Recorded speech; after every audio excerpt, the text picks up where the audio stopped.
G'day everyone, Mitch Williams here for HFNL Media. Big weekend of footy and netball from our round 13 action. I'm looking forward to recapping it. First in footy, we head over to the Reed Oval to look at the Hampton League Live match of the day between Warrnambool and Camperdown. And the Magpies came away with the Chocolates, beating the home side by 15 points. Sam Gordon and Angus Gordon were the only multiple goal scorers on the day, kicking 2 each for Camperdown, while all 7 of Warrnambool's goals came from single goal kickers.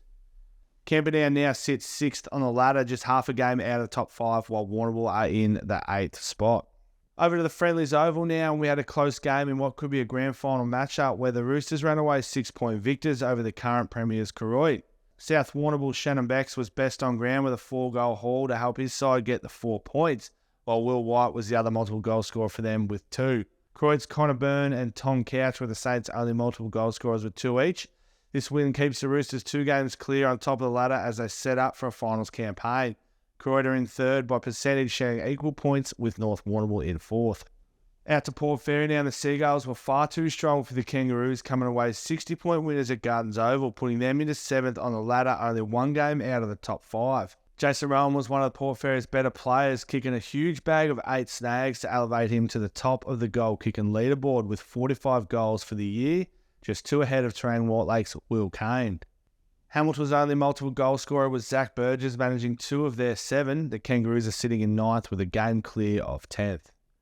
And up to Cobden now, where the Bombers continue their form with a 34-point win over North Warrnambool to keep their final hopes alive.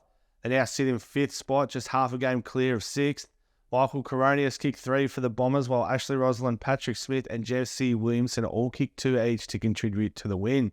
North Warrnambool's Charlie McKinnon was their highest goal scorer with 3 in his debut game for the Eagles, whilst Tom Matten pitched in with 2. The Eagles sit 4th on the ladder with just percentage separating them from 3rd.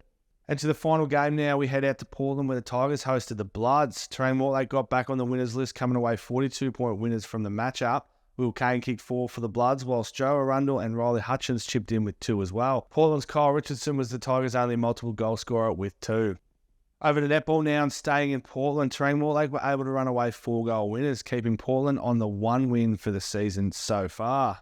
Into Port Fairy now, and the Seagulls will also stay on the 1 win for the season after being beaten by Hamilton by 51 goals at home. Hamilton now push up into that 4th spot on the ladder.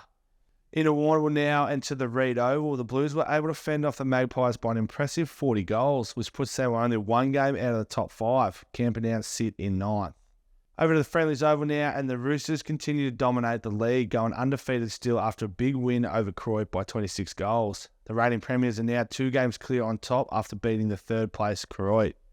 And to the final game now, Cobden were far too strong for North Warrnambool, beating the Eagles by 35 goals. This pushed North Warrnambool down to 5th spot, while Cobden are sitting in 2nd, looking likely to have us see a grand final rematch in 2023. And that's it from me today. Plenty of room to move for teams to make the top 5, and as we head into finals, and I look forward to round 14 this weekend.